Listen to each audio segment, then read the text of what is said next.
Kawan TV1.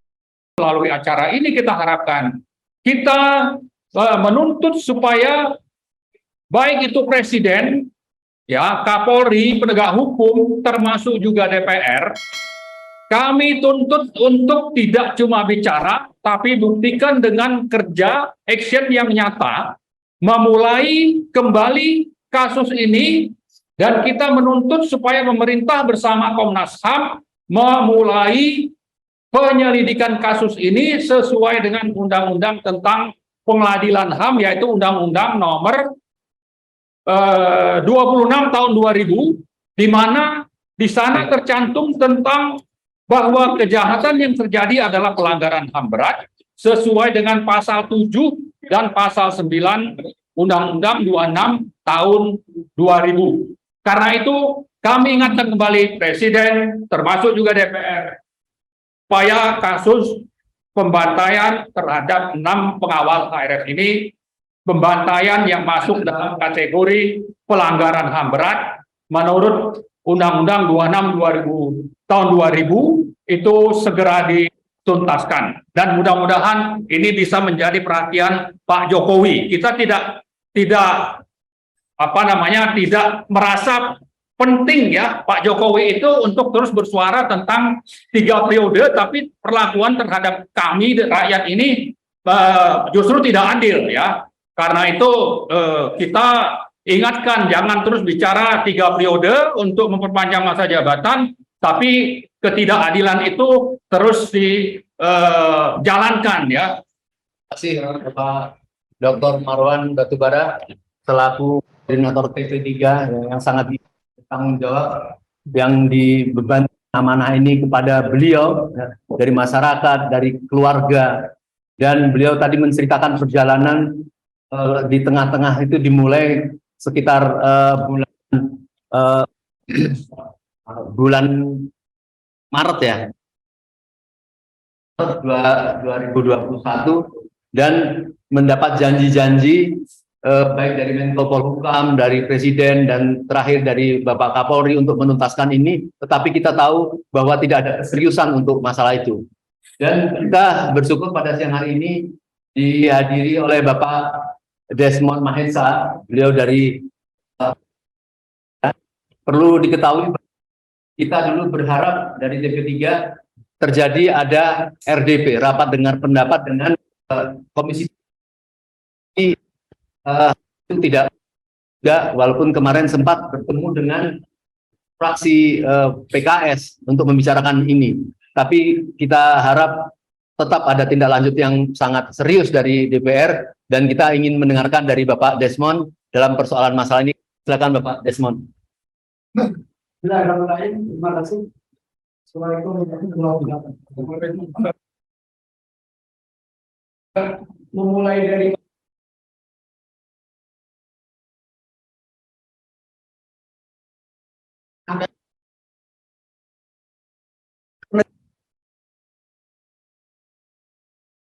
Sambo dan KM50. Teleponnya nggak ketemu. Kenapa? Sambo ini kan kriminal, individual. Dalam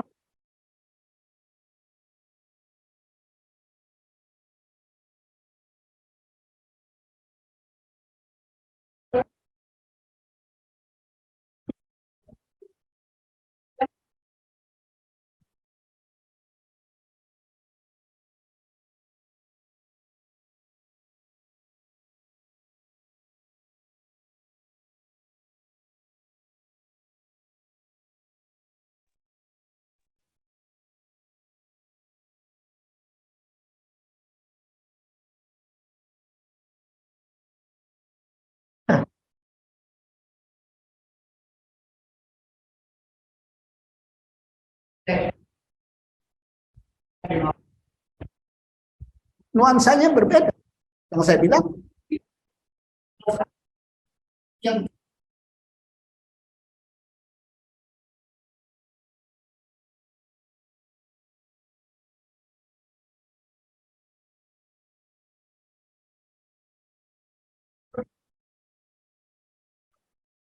dari TNI, itu dari. Jadi kalau hari ini persoalan hukum dan silakan Pak Maulana.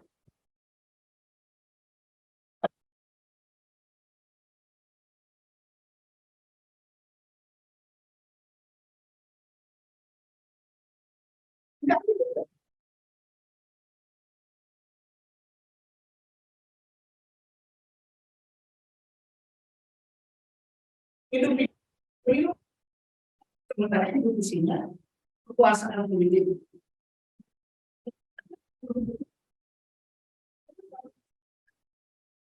Dalam kasus saya memang yang itu dia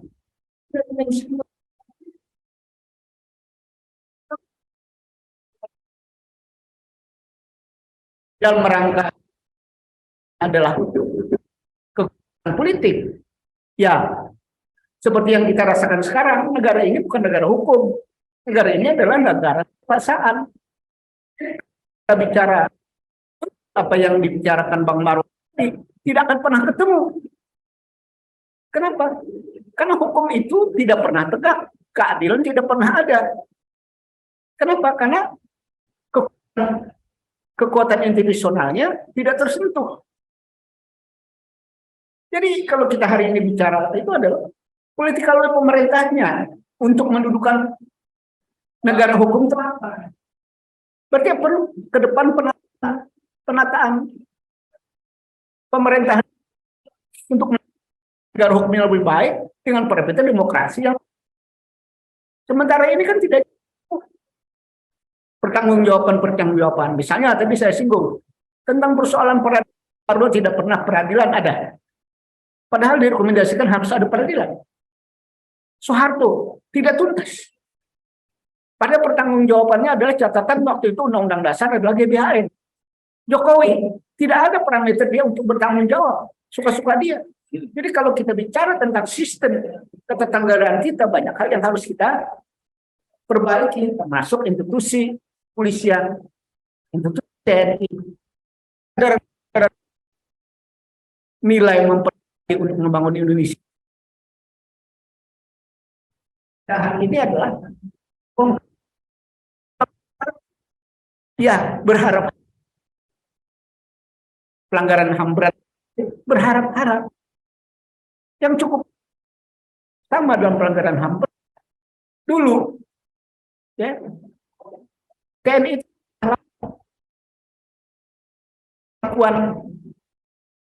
TNI itu nggak ada TNI tentang ini. Jadi seolah-olah peristiwa adalah bukan personal institusi TNI. Ini soal gitu. Ada apa ini? Hari ini yang dulu atau dulu kita serius, kalau sekarang masa bodoh. Konflik ini jadi masa bodoh. Berharap dengan suasana pun hari ini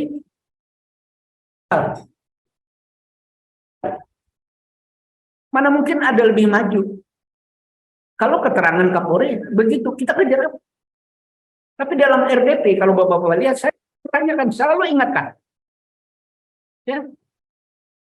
Ingatkan dengan tanggung jawab ini.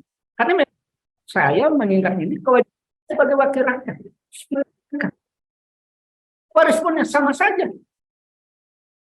Kenapa? Karena kemauannya nggak ada. Nggak ada. Nah, semuanya ini dalam persoalan politik individual. Ya, kayak Ratu Adil. Dulu berharap Jokowi jadi Ratu Adil. Kenyataannya, sekarang siapa yang berharap jadi Ratu Adil? Prabowo, Anies, atau siapa? Kalau kita berharap pada individual yang akhirnya berkuasa, yang memilih yang bahkan dia tidak merasa berdosa. Nah, catatan-catatan inilah yang menurut saya bicara tentang menuntut keadilan dalam proses penegakan hukum di Republik ini, kita harus peka. Apakah ini persoalan institusi atau ini individual? Kalau gerak institusi kita pertanyakan. Institusi mana? TNI, Polri, pasti tuh. Ini pasti tidak Soeharto di sini. Ya, pasti tidak tersentuh. Kenapa? Karena institusi itu melindungi hoax-nya. Ini kan persoalannya di situ. Tidak pernah mengikhlaskan bahwa ini negara demokrasi, harus keterbukaan, ada penegakan hukum. Jadi institusi lebih kuat daripada penegakan hukum. Atau politikal pemerintah tidak pernah melakukan penegakan hukum terhadap institusi karena takut.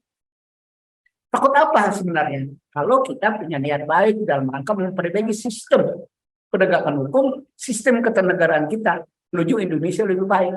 Ini kan yang terjadi hari ini. Jadi apa yang kita bicarakan hari ini, bagi orang yang berharap keadilan, seperti KM 50, ya sama.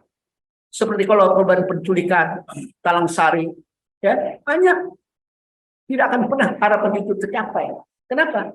Ganti pemerintah, omong kosong. Kalau hari ini Bang Marwan ada janji Kapolri, janji Presiden, itu akan omong kosong. Omong kosong semua. Kenapa? Berani enggak? Ya, Jokowi mereformasi institusi Polri, karena ini berkaitan dengan institusi Polri KM 50.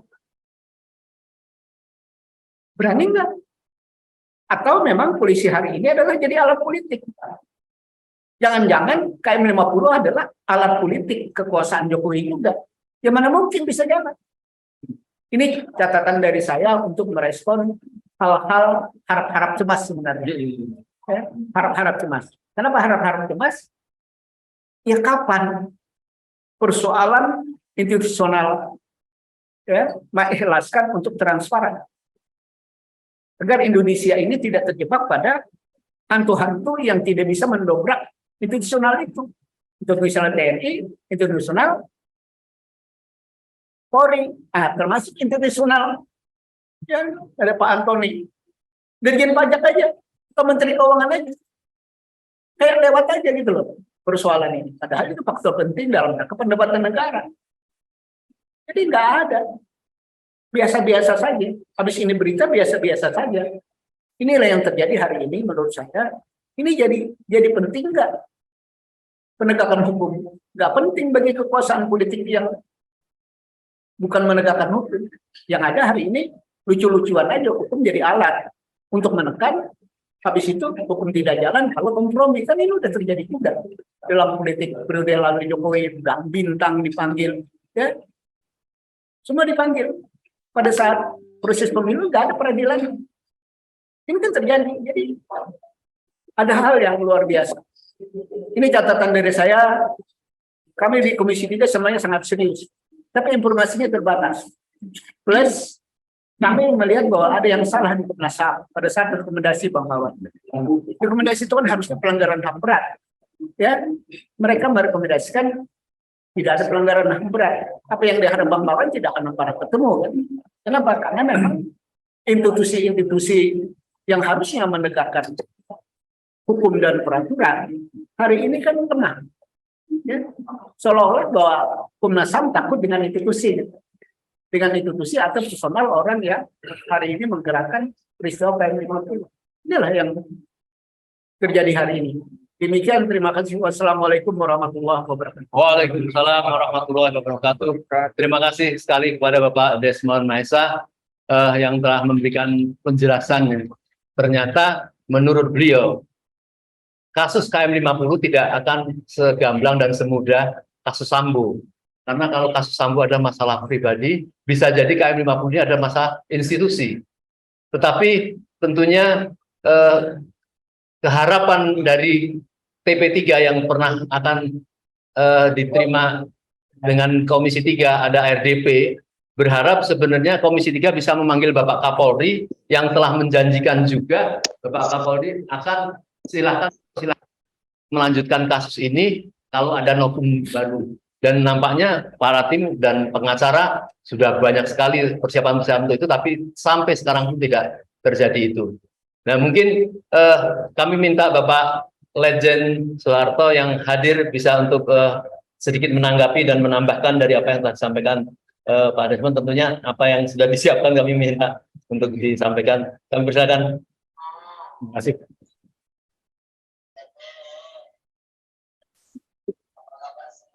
Assalamualaikum warahmatullahi wabarakatuh. Waalaikumsalam.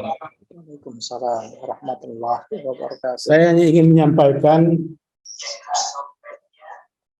sebetulnya negara kita ini, khususnya pemerintah ini, sudah keluar dari rel. Deviasinya semakin jauh. Semakin jauh. Karena apa? Kalau kita bicara masalah menuntut hukum, pengadilan hukum, kita harus bicara masalah aparat hukumnya. Masalah aparat hukum. Nah, sekarang aparat hukum ini apa sudah sesuai dengan itu? Saya ingin berangkat pada waktu saya Irjen. Pada waktu Irjen, dari kelompok Polri memaparkan tentang undang-undang kepolisian. Saya cuma menanyakan satu. Walaupun di luar saya tanyakan ada 2 pasal. Tapi di situ saya tanya. Apa sedemikian rupa organnya polisi ini mengumumkan undang-undangnya. Padahal kita mengetahui bahwa undang-undang keamanan nasional belum ada. Cantiknya, eloknya, undang-undang kepolisian ini dan undang-undang TNI ini, ya walaupun tidak merefer, berkaca dari undang-undang keamanan nasional.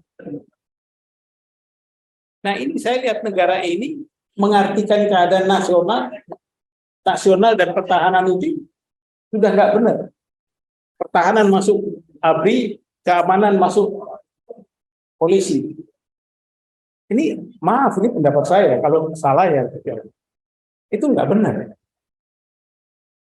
Keamanan itu kalau kita lihat di luar negeri, not just police, security as a whole itu tanda apa? Tanggung jawab kita bersama. Tidak ada kita bilang ini polisi saja. Ini. Nah akhirnya kita melihat adanya pengembangan yang tidak logis. Apa yang tidak logis? Saya melihat undang-undang nomor 2 tahun 2002 polisi ya. Itu sudah polisi sudah overrun gitu ya.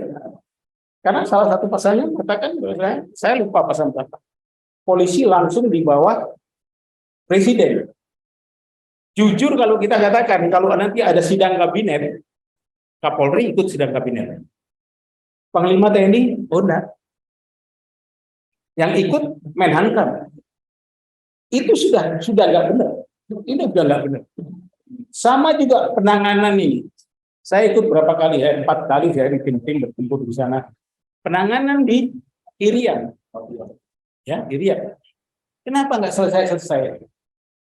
Padahal cuma dibantu paling dia dengan Australia. Nggak apa-apa saya ngomong gini ya. Dari luar negeri yang ingin menguasai sana ya. Itu karena begini, kita biarkan istilah itu. Istilah itu hanya kita katakan KKB, kelompok kriminal bersenjata. Kalau kata-katanya seperti itu, polisi yang melakukan. Tidak ada berarti. Tetapi kalau lihat fisiknya itu bukan KKB. Itu adalah OPM, Organisasi Papua Merdeka. Kenapa saya bilang?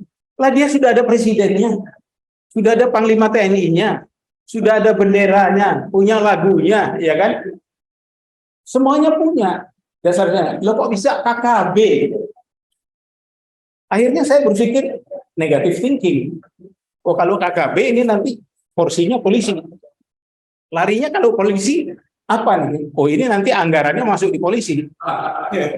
Jadi anggarannya nanti akan sama seperti untuk penyelesaian KKB ini akan sama dengan operasi lilin, operasi apa lagi? Ya? Ketupat apa?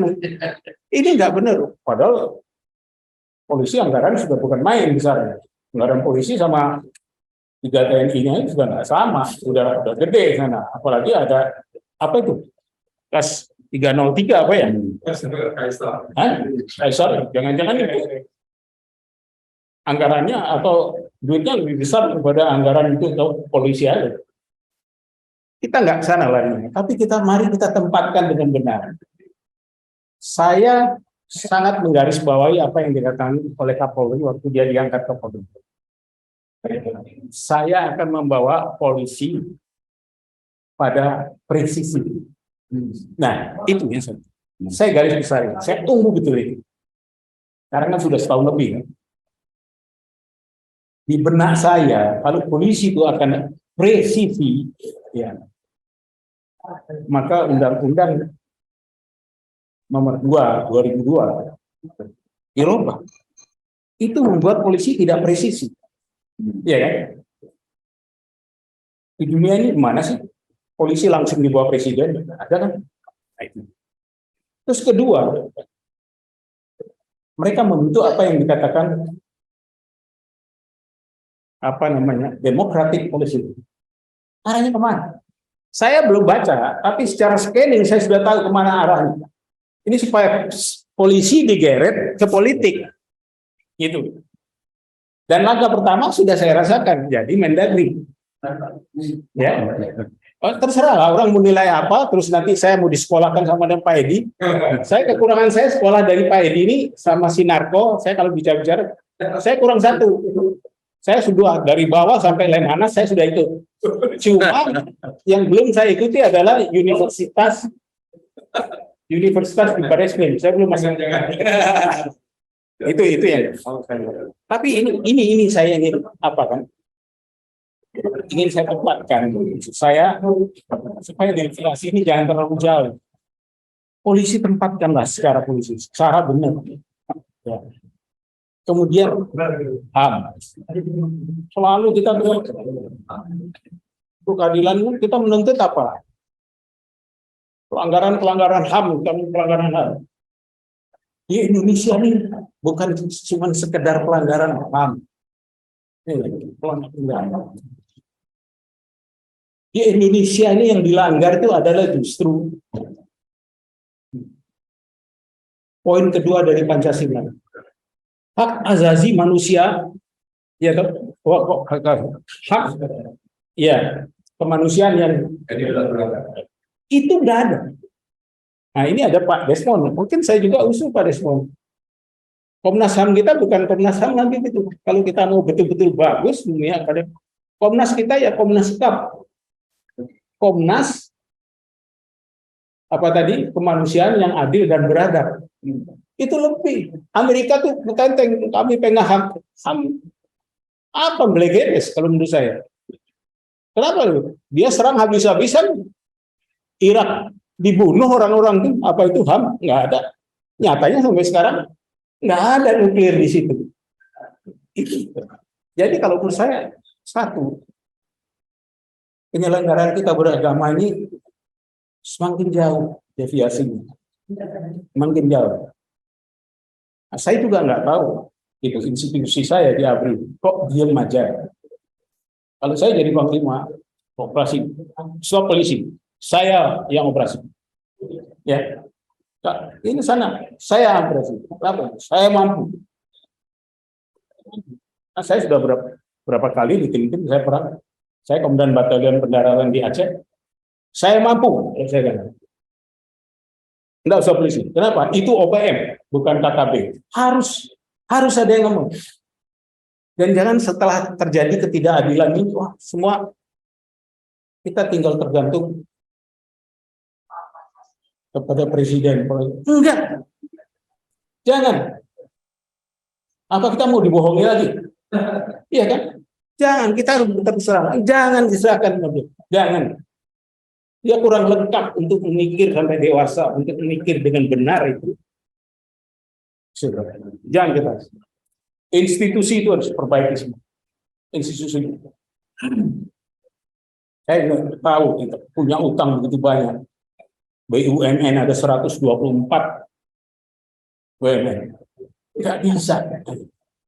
Ya Allah, saya bukan orang ekonomi. Saya mungkin bisa tanya Pak Mas Antoni yang 124 BUMN, semua utang, semua disubsidi semua.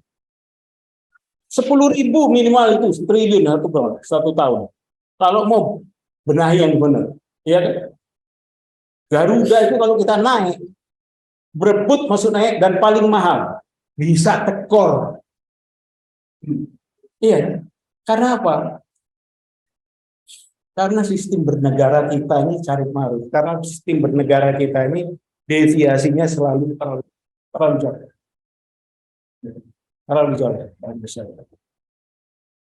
Makanya di dalam, khusus saya kembali lagi masalah keadilan ini, siapa yang harus kita perbaiki? Pertama kali, kepolisian dulu. Kemudian dari aparat hukum yang ada. Kita harus kembali, harus berani kita ngomong gitu. Kalau nanti karena undang-undang ITE, wah, kita mengatakan ini ujaran kebencian, terus disekolahkan di Barreskrim, ya nggak apa-apa. Nggak apa-apa. Karena apa? Nanti kita tuntut lagi. Tolong undang-undang ITE itu supaya diwadahi juga di situ adalah bagaimana hukumnya ujaran kebenaran. Kan nggak ada. Yang dihajar habis itu ujaran kebencian. Saya berangkat dari tahun 98. 98 saya pelaksana. Saya di lapangan. Bagaimana saya memisahkan orang-orang itu mau keluar negeri, baik yang ke Eropa, baik ke RRC, saya bikinkan tempat di Pabuan itu supaya mereka selamat. Tapi apa yang kita lihat? Karena itu di situ tidak ada lagi orang berkata masalah kejujuran. Tidak ada masalah. Akhirnya sampai saya berpikir, apa tidak ada kalau kita berbicara masalah politik terus apa sudah tidak terdapat di situ kejujuran? Tidaklah. Tidak. Kalau saya melihat kasus kilometer 50 ini ditambah dibandingkan dengan kasus Sambo, satu yang saya lihat kesamaan, dan bahan ini saya dapat dari Mas Antoni kemarin. Ya, contoh. Kenapa harus ditembak? Ya, kenapa harus ditembak? Kalau dia berdalih bahwasanya mereka bersenjata. Tahun 98 pada waktu rame-rame Jakarta tidak ada satu unsur pun di luar, satu komponen di luar yang bersenjata. Saya nggak tidur sepanjang malam. Kemana saja? Tidak ada bersenjata itu, tidak ada. Kalau sekarang didalihkan itu perlawanan bersenjata, saya terus terang,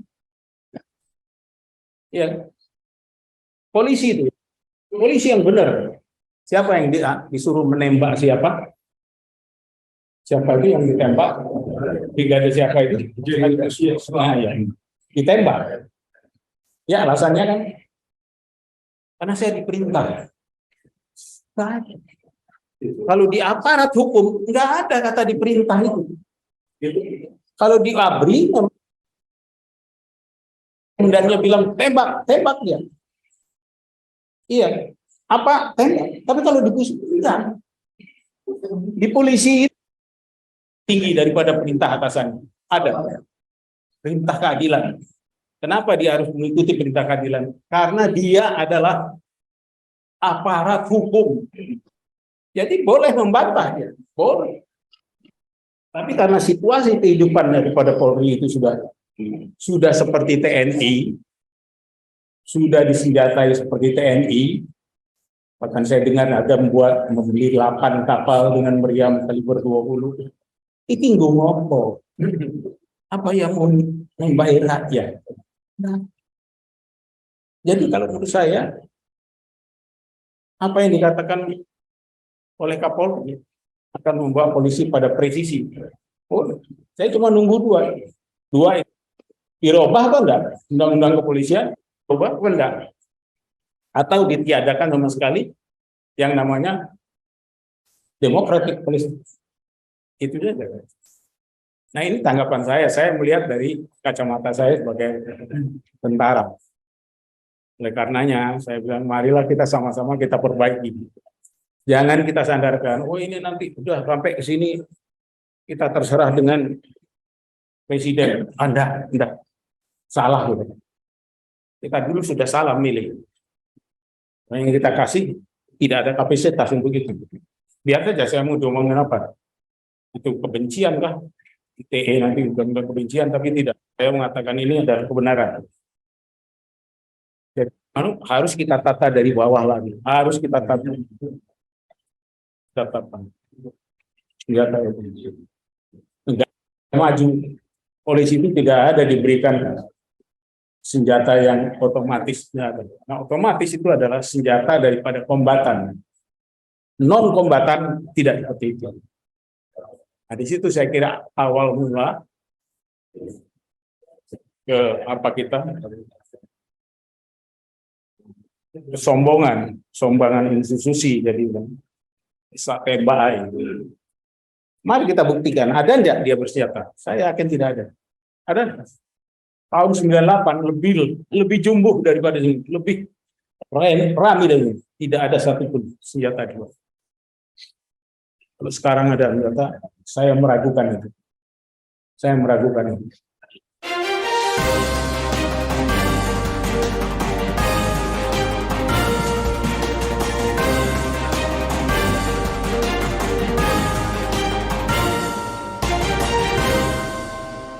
One Kawan TV 1